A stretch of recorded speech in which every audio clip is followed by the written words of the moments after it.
क्या आपको पता है, मूवी थिएटर के बारे में कुछ ऐसा है जो मुझे हमेशा से पसंद आता है। शायद बड़ी स्क्रीन पर बहुत सारे लोगों के साथ फिल्म देखने का एक्सपीरियंस, या शायद लाइट बंद होने के बाद अपनी गर्लफ्रेंड्स या अपने दोस्तों के साथ रहने का एक्सपीरियंस, या पहली बार नई फिल्म देखने की एक्साइटमेंट। मुझे थिएटर में मूवी देखना हमेशा से पसंद था, और ईमानदारी से कहूँ तो मैंने इसमें काम करने के बारे में भी सोचा था। मुझे नहीं पता था कि वो मेरी पहली ड्रीम जॉब जल्द ही एक बुरे सपने में बदल जाएगी, क्योंकि मैं राल्फ से मिलने जा रहा था।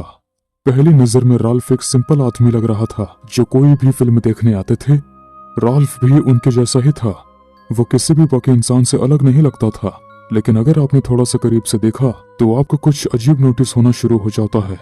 हालांकि मैं आपको इसके बारे में बाद में बताऊंगा। मैं आपको बस इतना बताऊंगा कि मैंने उसे तब पहचानना शुरू किया जब मैं उसे हमेशा एक ही एनाबेल नाम की फिल्म के दौरान एंट्रेंस और एग्जिट गेट पर देखना शुरू कर दिया। मैं एक बात के बारे में आपसे ईमानदार रहूंगा, मैं डरावनी फिल्मों का बहुत बड़ा फैन रहा हूँ, और अगर मैं आपको कोई बात बता सकता हूँ तो वो ये बात है कि मुझे लगा कि वो फिल्म बहुत ज्यादा खराब थी। मुझे एक बार फिल्म देखने जाना समझ आता है, लेकिन एक ही दिन में 3 या 4 बार सेम फिल्म देखना और फिर अगले दिन फिर से यही प्रोसेस दोहराना कितना अजीब था। उस टाइम मैंने राल्फ को और ज्यादा करीब से देखना शुरू कर दिया। याद है मैंने आपसे कहा था कि कोई भी चीज उसे किसी और से अलग नहीं दिखाती। ऐसा इसलिए था क्योंकि वो बाकी लोगों के साथ पूरी तरह से घुल मिल जाता था, लेकिन आपको सिर्फ राल्फ को थोड़ा और समझने के लिए थोड़ा ध्यान देने की जरूरत है। वो हमेशा बहुत घबराया हुआ रहता था, चारों तरफ देखता रहता था, पूरी तरह से घबराया हुआ रहता था कि कोई उसे देख रहा है। वो हर वक्त डरा हुआ लग रहा था, लेकिन साथ ही वो कुछ छिपा भी रहा था कि जब हॉल में फिल्म चल रही होती थी तो वो उसे बिना पलक झपकाए देखता रहता था, जैसे वो पहली बार मूवी देख रहा हो। मैंने अपने कोवर्कर्स से इस अजीब आदमी के बारे में पूछा और मुझे हैरानी हुई कि वे सभी उसे जानते थे। वो हमेशा से रेगुलर फिल्म देखने जाता था और हफ्ते में कई बार डरावनी फिल्में देखता था। जिस दिन द कॉन्जरिंग थिएटर्स में दिखाई दी, ये आदमी काफी जुनूनी हो गया। वो हर दिन कई बार उसे देखने जाता था। उसका ये रूटीन सुबह शुरू होता था और रात को खत्म होता था। हम में से कोई नहीं जानता था कि वो कमाई के लिए क्या करता था, या वो हमेशा सभी टिकटों के लिए पे कैसे करता था। हम बस इतना जानते थे कि फिल्म लगने से लेकर थिएटर के बंद होने तक वो हमेशा से वहां होता था। फिर वो डरावनी फिल्मों के साथ अपने रूटीन में वापस चला गया, और जब से एनाबेला रिलीज हुई फिर उसने द कॉन्जरिंग के साथ शुरुआत की। फिर वो हर दिन हर वक्त दिखाई देने लगा। मेरे कोवर्कर्स को उसमें कोई खास इंटरेस्ट नहीं था। ऐसा लगता था कि वे उसके आदी हो चुके थे, लेकिन मैंने कुछ और ही देखा। मैं परेशान था। हो सकता है कि ये आदमी एक अनोखा इंसान हो, लेकिन मैंने उसमें कुछ और भी देखा। ऐसा लग रहा था कि वो हम सभी को देख रहा था, जैसे कि वो कुछ कर रहा हो, लेकिन एक्साइटेड नहीं हो रहा था।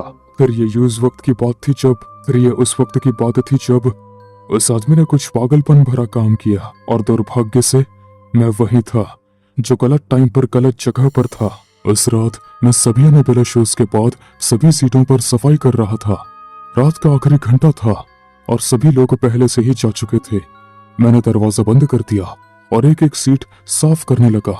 आमतौर पर हम ये काम सुबह में करते हैं, लेकिन क्योंकि अगले दिन मूवी थिएटर में एक बड़ा फंक्शन होना था, इसलिए हमने रात में ही सब काम पूरा किया।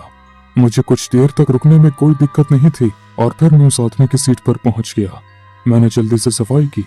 ये एक नॉर्मल सीट थी, कुछ भी अलग नहीं था, और उसने सीट पर कोई भी गड़बड़ी नहीं की थी। पहले भी उस आदमी की कोई कंप्लेंट नहीं आई थी। जैसे ही मैंने उसकी सीट की सफाई का काम पूरा किया, मुझे सामने के दरवाजे पर जोरदार दस्तक सुनाई दी। वो क्या था? दस्तक सुनने पर मैं सीढ़ियों से ऊपर एंट्रेंस गेट तक चला गया। मुझे लगा कि मेरे कोवर्कर मेरे साथ कोई प्रैंक कर रहे थे। मैं थिएटर के लेफ्ट दरवाजे पर पहुंचा, और जब मैंने उसे खोलने की कोशिश की तो वो बंद था। दोस्तों, ये फनी नहीं है, दरवाजा खोलो। मुझे ये देखकर हैरानी हुई कि इस दरवाजे पर ताला नहीं लगाया गया था, किसी ने इसे छड़ी से बंद कर दिया था। जैसे ही मैंने दरवाजा खोलने की कोशिश की, मुझे अपनी आंख के कोने से कुछ दिखाई दिया। क्या ये? जब मैंने उसे देखा तो मैं चौंक गया। ये एनाबेला की डॉल थी, लेकिन ये फिल्म वाली डॉल नहीं थी, ये असली डॉल थी। मैं अपना सेलफोन सफाई के सामने डालने जा रहा था, लेकिन जब मैंने दूर से उस आदमी की सीट पर देखा तो वहां कोई था। ये राल्फ था। वो अपनी सीट पर खड़ा था, बिना एक शब्द बोले मेरी तरफ देख रहा था। उसकी आंखें वहां की मुग्धम रोशनी में चमकती हुई लग रही थी। मुझे याद है कि जब मैंने देखा कि उसकी आंखें नॉर्मल नहीं लग रही थी, इस बार उसकी आंखें बहुत लाल थीं। भाईचारे के प्रेम से एक दूसरे को प्यार दिखाओ, आदर के साथ एक दूसरे को प्रायोरिटी दो। जैसे ही वो ये शब्द बोला, वो आदमी सीढ़ियों से ऊपर आने लगा। मैं कोई रिएक्शन नहीं दे सकता था। मैंने चिल्लाते हुए सामने का दरवाजा खटखटाया, लेकिन किसी ने मेरी बात नहीं सुनी। मैं अकेला था और कोई मेरी हेल्प नहीं कर रहा था। सबको आदर करो, भाइयों से प्रेम करो, ईश्वर से डरो। जैसे ही वो आदमी सीढ़ियों से ऊपर मेरी तरफ आया, मैं उसे और ज्यादा क्लियरली देख सकता था। उस आदमी के हाथ में कुछ था। उसने एक क्रॉस पकड़ा हुआ था, एक कैथोलिक क्रॉस। लेकिन ये कोई साधारण क्रॉस नहीं था, इसमें एक तीखी नोक थी। सर, उसे मुझसे दूर करो, चले जाओ। तुम मुसीबत में नहीं पड़ना चाहते होगे और मैं अपना बचाव कर सकता हूँ और करूंगा। एक बार मेरे पास आकर उस आदमी ने एनाबेला की कलाई पकड़ ली और उस पर हिंसक तरीके से हमला कर दिया। 2 साल 6 महीने और 29 दिन। क्या तुम जानते हो वो क्या है बच्चे? प्लीज मुझे चोट मत पहुंचाना। इतना वक्त हो गया है जब से मैं इस थिएटर में आ रहा हूं। हमेशा एक जैसी ऑडियंस का दर्शक, हमेशा भीड़ का मेंबर। इस दिन की तैयारी, जिस दिन झुंड से कोई बच्चा खो जाता है। तुम एकदम सही हो। झुंड? तुम्हारा क्या मतलब है? मुझे अकेला छोड़ दो, हेल्प करो, मैं खतरे में हूं, कोई मदद करो। कोई बच नहीं सकता छोटे बच्चे। क्या तुम नहीं देख सकते कि मैं तुम्हें एक गोल्डन चांस दे रहा हूं? वो तुम्हें चाहता है। क्या वो तुम्हारे लिए मायने नहीं रखता? अगर तुम इतने आस्तिक हो तो तुम मुझे मारना क्यों चाहते हो? क्या तुम्हें लगता है कि भगवान ऐसा चाहते हैं? ये वो भगवान नहीं है जिसे मैं श्रद्धांजलि देता हूँ छोटे लड़के। भगवान के पास पहले से ही एक मौका था और उसने मुझे निराश कर दिया। मुझे नहीं पता कि तुम इतने परेशान क्यों हो। तुम्हें पता होना चाहिए कि जहाँ बहुत ज्यादा रोशनी होती है, वहां बहुत ज्यादा अंधेरा भी होता है। उस आदमी ने मुझे जोर से दीवार पर पटक दिया। मैं जानता था कि मुझे लड़ना होगा, मैं जानता था कि मुझे अपना बचाव करना होगा, लेकिन मैं क्या कर सकता था? मैं 18 साल का लड़का था जिसने अपनी लाइफ में कभी कोई लड़ाई या ये सब नहीं किया था। बहुत हो गया लड़के, मैंने बहुत लंबा इंतजार किया है। मैंने इन फिल्मों से बहुत सारी बुराई अपने अंदर कर ली है। मैं अब ये करने के लिए तैयार हूँ। आज मैं आखिरकार किसी को तो मार डालूंगा। वो अपने क्रॉस से मुझ पर झपटा और मुझे कील मारने की कोशिश करने लगा।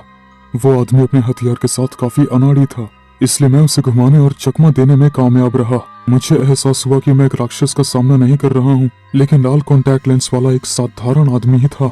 मुझे कुछ तो सोचना था। मुझे डर को अपने ऊपर हावी नहीं होने देना था। उस आदमी के लिए दरवाजा बाहर से बंद करने और फिर वापस अंदर आने का एकमात्र तरीका यह था कि वो राइट साइड से वापस अंदर आ जाए।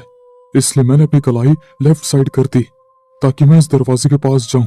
ये जानते हुए कि मुझे क्या करना है, मैं अपनी पूरी एनर्जी के साथ दूसरे दरवाजे की तरफ भागा। मैं जानता था कि मैं क्या कर रहा हूँ।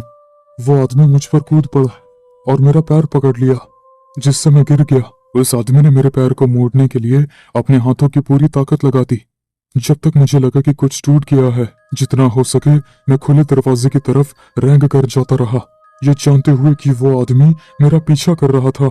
अचानक मेरे खुलने से पहले ही दरवाजा खुल गया और उसके पीछे मैंने 2 गार्ड्स को देखा। फिर उस साइको को देखकर उसकी तरफ भाग कर गए।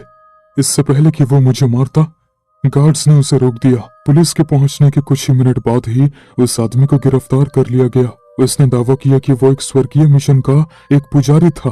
वो आदमी पूरी तरह से पागल था और जब उसके पेरेंट्स की डेथ हो गई और उस आदमी को उनकी बड़ी संपत्ति विरासत में मिली, तो वो हत्यारा बनकर फेमस होना चाहता था।